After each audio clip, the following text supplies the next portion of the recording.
أستاذ أحمد الشمراني، نادي زي الفتح يحقق بطولة الدوري بعد 4 سنوات من صعوده للدرجة الممتازة، والأهلي 30 سنة ما جاب الدوري. في مشجع أهلاوي يشعر بالمرارة إن لم أقل بالمهانة من هذه النتيجة، تعليقك؟ كتبت الموضوع، كتبت انه احرج الاهلي طبعا.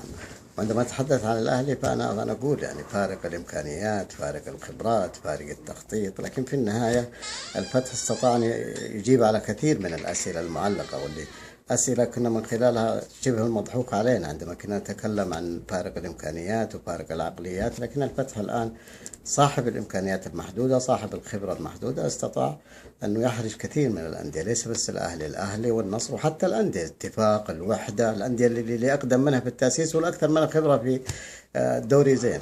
حقيقه الفتح ظاهره، وقلت انه ظاهره تستحق الدراسه. الموسم الجاي لو الأهلي ما جاب الدوري، احراج كبير.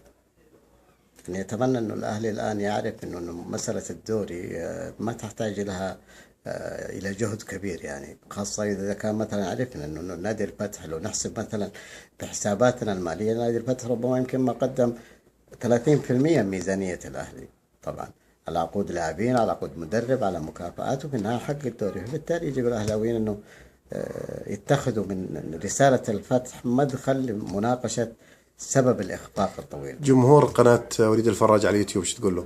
أقول لهم شكرا لكم، وشكرا للزميل العزيز وليد الفراج اللي أتاح لي الفرصة أني ألتقي بكم.